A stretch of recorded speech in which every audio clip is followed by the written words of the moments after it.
বিসমিল্লাহির রহমানির রহিম। সম্মানিত সৌদি প্রবাসীরা, আসসালামু আলাইকুম। আমি তোফাইল আহমেদ সৌদি আরব থেকে আবারও সৌদি আরবে বসবাসরত সৌদি প্রবাসীদের পাসপোর্ট নিয়ে একটি গুরুত্বপূর্ণ ভিডিওতে। সম্মানিত সৌদি প্রবাসীরা, পাসপোর্ট পাসপোর্ট হচ্ছে আমাদের আন্তর্জাতিকভাবে ভ্রমণ করার জন্য এবং বিদেশে থাকার জন্য অত্যন্ত গুরুত্বপূর্ণ ট্রাভেল ডকুমেন্ট। এটি আমাদের যেমন নাগরিকত্ব বহন করে, প্রমাণ করে এবং বিদেশে ভ্রমণ করতে, অবস্থান করতে গুরুত্বপূর্ণ ভূমিকা রাখে। তো সম্মানিত সৌদি প্রবাসীরা, এই বিষয়টি আমরা সবাই জানি, কিন্তু সৌদি আরবে আমরা যারা আছি, যারা এই মুহূর্তে এমআর পাসপোর্ট নিয়ে আছি, আমাদের জন্য পাসপোর্ট বিষয়ক এই গানটা অত্যন্ত গুরুত্বপূর্ণ।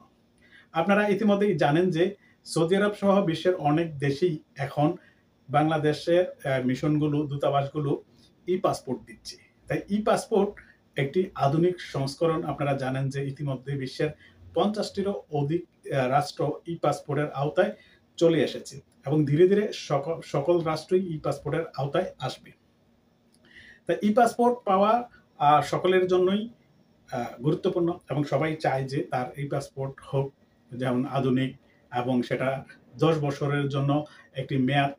কিন্তু আমরা যারা সৌদি আরবে আগের এমআর পাসপোর্ট নিয়ে আছি, অর্থাৎ মেশিন রিডেবল পাসপোর্ট নিয়ে আছি, সেই মেশিন রিডেবল পাসপোর্ট যাদের আছে, আমরা কারা কারা এই ই পাসপোর্ট করতে পারবো না এবং ই পাসপোর্ট করলে আমাদের কি ক্ষতি হবে এবং আমার এখানে অনেকগুলো পাসপোর্ট কেন একসাথে করে রেখেছি, এটা অবশ্য অন্য বিষয়। সেই বিষয় নিয়ে আজকের এই ভিডিওটাতে বিস্তারিত আলোচনা করব। তাই সবাইকে প্রত্যেকটি শব্দ শোনার জন্য অনুরোধ রইল। সম্মানিত সৌদি প্রবাসীরা, আমরা যারা সৌদি আরবে এসেছি তখন কিন্তু যারা আমরা 15-র আগে এসেছি, 16-17 সময় তখন হয়তো কিছু কারেকশন এসেছে। যারা 2015-র আগে এসেছি, আমাদের জন্ম সনদ দের অনুযায়ী, তারও আগে যারা 10-এর আগে এসেছি, সেই জন্ম সনদ লাগতো না, পাসপোর্ট আমরা নিজেদের অ্যাড্রেস দিয়ে বলে লিখে বানিয়ে চলে এসেছি। তো দিনে দিনে যখন এগুলো আধুনিক হয়েছে, জন্ম সনদ হয়েছে, তখন জন্ম সনদ দিয়ে আমরা মেশিন রিডেবল পাসপোর্ট করি, যেটাকে এমআর পাসপোর্ট সংক্ষেপে বলা হয়। এটিও আমরা যারা দীর্ঘদিন সৌদি আরবে আছি দূতাবাস থেকে করি, অথবা দেশে যারা বাংলাদেশে যাই সৌদি আরবের আগের পাসপোর্টটার সাথে মিল রেখে আমরা করি। তো এখন আমরা যখন ই পাসপোর্ট কেন করতে পারবো না? দেখুন, ই পাসপোর্ট হচ্ছে আপনার নামের এবং আপনার বৃত্তান্তের, আপনার পারিবারিক বৃত্তান্তের সর্বশেষ সংস্করণ, সর্বশেষ সংশোধনের সংস্করণ। তারপরে কিন্তু আর কোনো কিছু আপনি সংশোধন করতে পারবেন না, সেটা পাসপোর্টের ক্ষেত্রে। কিন্তু সৌদি আরবে বসবাসরত সৌদি প্রবাসীদের কি সমস্যা?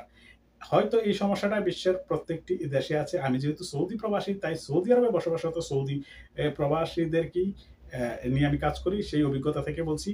দেখুন, আমি যখন এই পাসপোর্টটা নিয়ে এসেছি, আমার নাম তোফাইল আহমেদ, আমার পিতার নাম নজির আহমেদ। এইভাবে যখন নিয়ে এসেছি, আমার বয়স থেকে শুরু করে সবকিছু এই পাসপোর্টটাতে আছে এবং এই পাসপোর্টটা দিয়ে আমি সৌদি দূতাবাস থেকে ভিসা পেয়েছিলাম।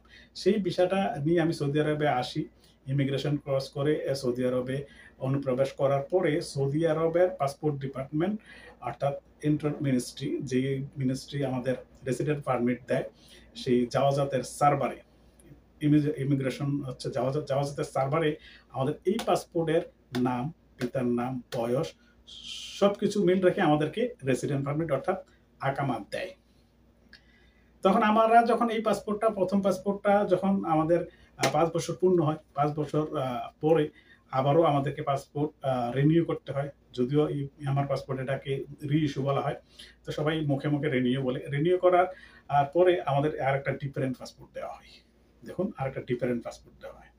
এই ডিফারেন্ট পাসপোর্টটা দেওয়ার ফলে এই পাসপোর্টের নাম্বারটা, এই পাসপোর্টের সবকিছু কিন্তু ওই জাওয়াজাতের সার্ভারে নেই। তখন সেটাকে আমরা সেই জাওয়াজাতের সার্ভারে আপলোড করতে হয়। সেটাকে আরবিতে মালুমাত বলে। আপনারা যারা পাসপোর্ট মালুমাত করেন, মালুমাত শব্দটা শুনেছেন, সেটাই হচ্ছে মালুমাত। তো এখন বিষয় হচ্ছে আমরা কেন ই পাসপোর্ট করতে পারবো না? ওই যে আমাদের যাদের নামের সাথে ই পাসপোর্ট করতে আমাদের এনআইডি কার্ড লাগে।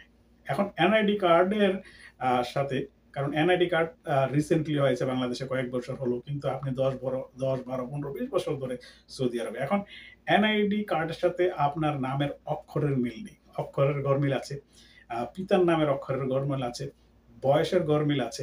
তো এখন এই গরমিলটা দিয়ে যখন আপনি ই পাসপোর্টটা করে নেবেন, আপনাকে ই পাসপোর্ট দিবে, এই পাসপোর্ট দেবে এবং দূতাবাসে ওনারা এই পাসপোর্টের প্রত্যেকটি জায়গায় লিখে রেখেছে যে আপনার পাসপোর্ট সংশোধন পরিবর্তনের ফলে আপনার ভিসা ক্যান্সেল হলে আমরা দায়ী নই। ওনারা কিন্তু সেখানে লিখে রেখেছে, যারা দূতাবাসে গিয়েছেন সেটা দেখেছেন।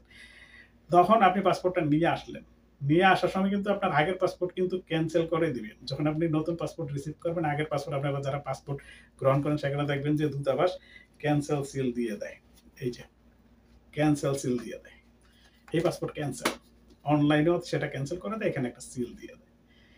তো এখন আপনি এই পাসপোর্ট যখন পরিবর্তন করে আপনার মতো পরিবর্তন করে আনলেন, যেটা আপনার আকামার সাথে মিল নেই, সেটা আইনে যখন আপনার কফিলকে দিলেন কিংবা নিজেই মালুমাত করানোর জন্য দিলেন, সেটা আর মালুমাত হবে না। কারণ সেখানে আপনার বয়সের গরমিল, নামের অক্ষরের গরমিল, সবকিছুতেই গরমিল।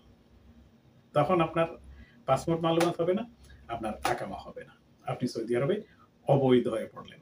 এই হচ্ছে যাদের এমআর পাসপোর্ট আছে, এমআর পাসপোর্টের সাথে এনআইডির মিল নেই, তারা সৌদি আরব থেকে কেন এই পাসপোর্ট করবেন না সেই সতর্কতামূলক ভিডিওটা। যারা সৌদি আরবে এমআর পাসপোর্ট আছে এবং এনআইডির সাথে আপনার নামের, বয়সের, অক্ষরের গরমিল আছে, আপনারা ভুলেও এই পাসপোর্ট করবেন না। আর যাদের মিল আছে তারা করতে পারেন, সমস্যা নেই।